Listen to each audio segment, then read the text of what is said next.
Everyone loves the magic of movies. The red carpet, the big names, the box office numbers flashing in headlines. Biggest opening weekend ever. Budget, $200 million. Gross, $1 billion. It sounds like a success story. It looks like everyone's getting rich. But here's the twist. The money in film doesn't flow the way you think it does. Behind the glamour, filmmaking is a high-stakes financial puzzle, where power, risk, and reward are anything but equally distributed. So who really makes the money? And why do so many films that look like hits end up in the red? Love what you're watching. Just scan the QR to join the community hat. This is the hidden economics of filmmaking. Let's start with the basics. The budget. When we hear a film costs $100 million to make, most of us picture sets, actors, cameras, costumes, and that's partly true.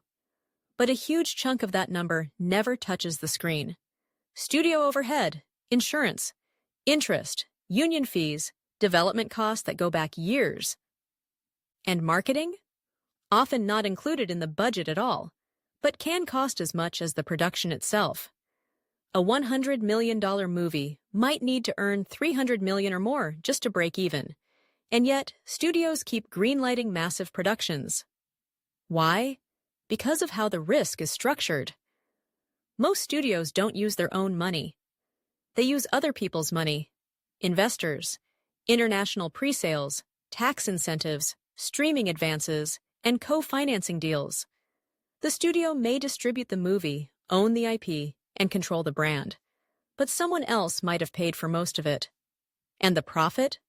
That depends on who you are. If you're a top actor, you might get an upfront salary, and more importantly, a back-end deal. That means a slice of the profits, sometimes gross, sometimes net. Tom Cruise doesn't just get paid to act in Mission Impossible. He gets a piece of the entire pie. But here's the trick. Net profit in Hollywood is almost a myth. It's the money left over after everyone gets paid, all costs are covered, and the studio finishes creatively accounting the expenses.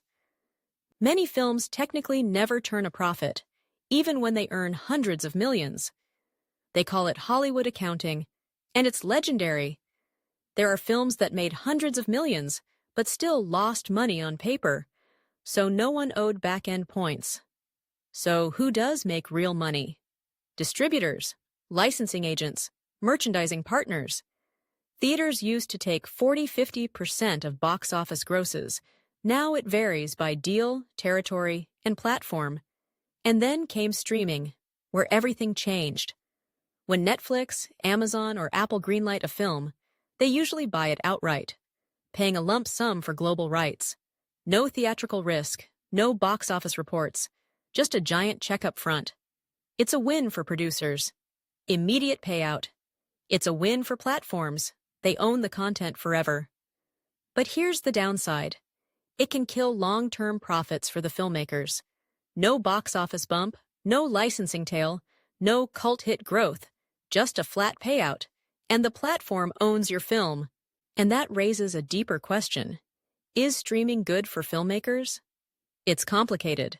For indie creators, platforms offer access, global reach, and upfront money they might never get from a theatrical model. But for mid-level studios and creatives trying to build a sustainable career, the economics are trickier. Because once you sell the film, you sell everything. No merch, no sequel rights, no bonus checks when it goes viral. Just a paycheck and a title buried in a massive content library. And that brings us to the real winners in film economics. IP owners. Franchises, brands, universes. Disney doesn't just make money from movies. They make money from worlds, from Marvel to Star Wars to Pixar. The film is just the gateway. The real gold is in merchandise, licensing, theme parks, streaming bundles, and long-tail content spin-offs. That's why studios are obsessed with IP. It's not about storytelling. It's about ownership. And what about the people who actually make the films? The crew, the writers, the editors, the composers. Many of them work project to project, often underpaid, overworked, and excluded from the profits altogether. This imbalance has fueled industry-wide labor movements, from the WGA and SAG-AFTRA strikes to crew unionization efforts. Because the magic of cinema is built on the backs of thousands, but the money flows to a select few. So what's the takeaway? That film is a business before it's an art. That profit doesn't always follow quality. And that visibility doesn't always mean power. But it also means this. Filmmakers who understand the economics can change the game. They can negotiate smarter deals, retain their rights, build their own audiences, crowdfund, self-distribute, license strategically, use the system, instead of being used by it. Because in today's world, the tools are democratized, but the economics are still stacked. And knowing how money moves is a kind of power. So next time you see a box office hit, ask who got paid, ask who owns the story, ask who got left out. Because the credits don't tell the whole story. Big-budget blockbusters dominate the headlines. Studios rake in billions. Streaming giants spend like kings. But what about the rest? What about the filmmakers who don't have Marvel-sized budgets? Who don't own billion-dollar IP? Who aren't backed by studios but by sweat, favors, and credit cards? Can independent filmmakers survive and actually make money in today's film economy? The answer is yes. But it's complicated because the economics of independent filmmaking are completely different. There are no safety nets, no massive marketing budgets, and no guaranteed distribution. For most indie films, the challenge isn't just making the movie, it's getting anyone to see it.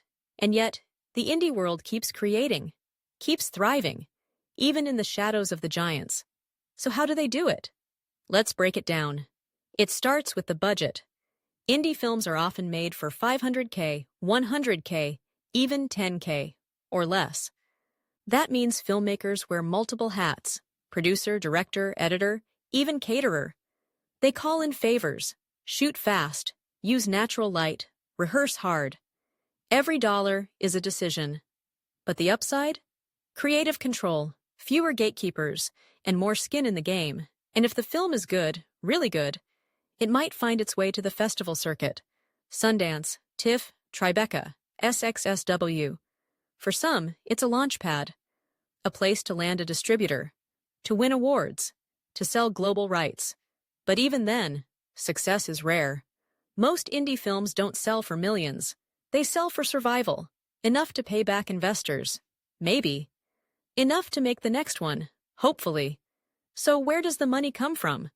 Sometimes, grants, fellowships, and film labs. Nonprofits, regional funds, arts councils. But those are competitive and limited. More often, crowdfunding. Platforms like Kickstarter and Indiegogo have become lifelines for indie creators. Not just for raising money, but building early buzz and a loyal community.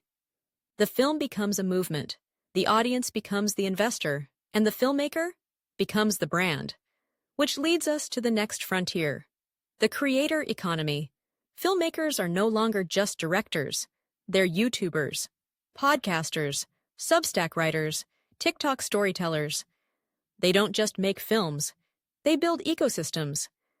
They release behind-the-scenes content, build Patreon communities, sell digital rights, partner with brands, even drop films as NFTs or offer equity to supporters. Because here's the truth. Distribution is no longer a finish line. It's just another hustle. Even after your film is out, you have to promote it. Submit it to streamers, upload to Amazon, license it to airlines, hotels, schools, international territories.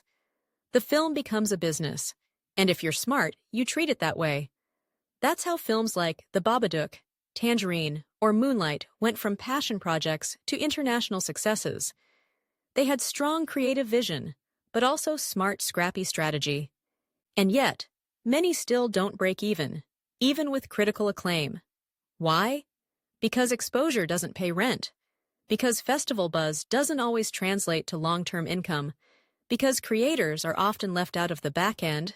Again. So what's the solution? For some, It's owning the entire pipeline.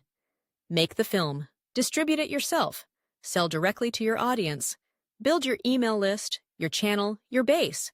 This is what creators like Issa Rae, Bo Burnham, and Ava DuVernay did early on. They didn't wait for permission. They built platforms.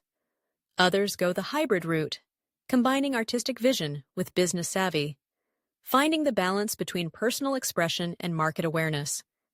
Because here's the hard truth. Art without strategy is a short-term thrill. Strategy without art is just content. The sweet spot?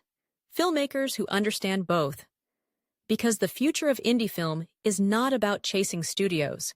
It's about creating new systems, new models, new definitions of success. And that success might not look like a red carpet. It might look like a sustainable income, creative freedom, a global community of fans, and the ability to make your next film on your own terms. So yes, independent filmmakers can survive. But only if they learn the economics, only if they take control of the business, and only if they stop chasing the old rules and start writing their own.